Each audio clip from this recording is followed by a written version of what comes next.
Ang pag-program nito guys, ganito lang no. I-press natin tong program data, ilagay natin to sa 2, tapos 200, press natin ulit, D3, tama na yan, tapos i-end, balik natin.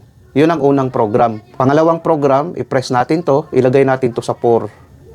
Tapos press natin ulit, ilagay naman natin sa 4 tong isa no.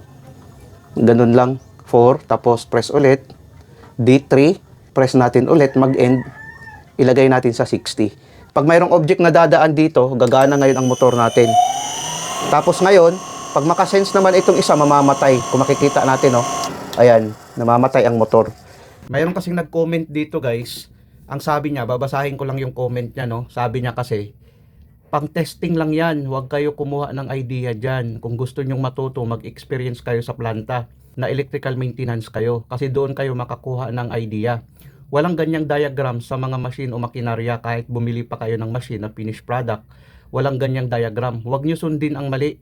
Hindi ina-apply yan sa loob ng planta. Walang planta na bumibili ng 3-phase motor na sinusuplayan ng single-phase na supply. Yan ang totoo. Ito talaga guys nakapagbigay ng pansin sa akin yung sinabi na dito na walang planta na bumibili ng 3-phase motor na sinusuplayan ng single-phase na supply.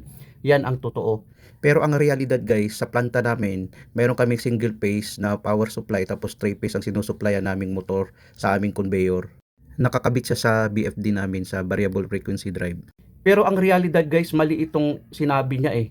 Nasabi niya na walang planta na bumibili ng 3 phase motor na sinusuplayan ng single phase. Yan guys ay napakalaking mali. Mali yun guys.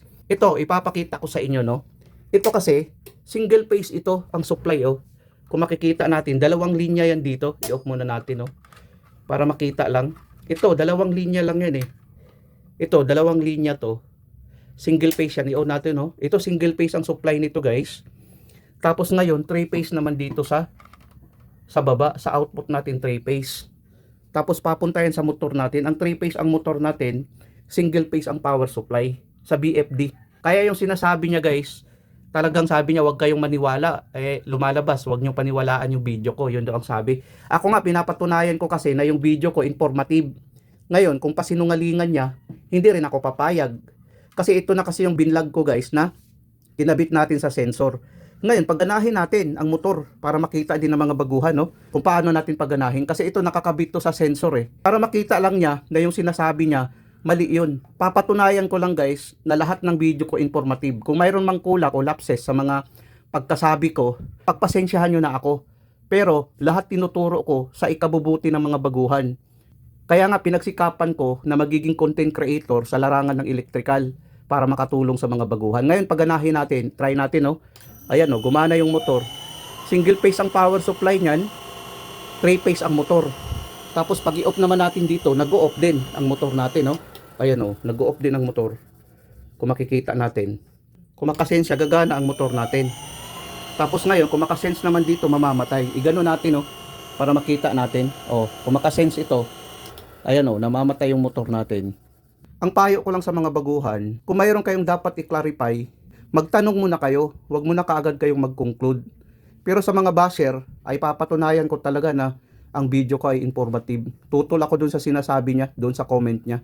Sana guys magbibigay ito ng kapulutang aral para sa mga baguhan. Ito na yung diagram niya guys. Pwede nyo nang i-screenshot para mapagpraktisan nyo sa bahay, sa opisina o di kaya sa workshop. Uploaded na ito guys. Mayroong instruction doon kung paano i-program natin ang ating BFD. Uploaded na kasi ang video na yun.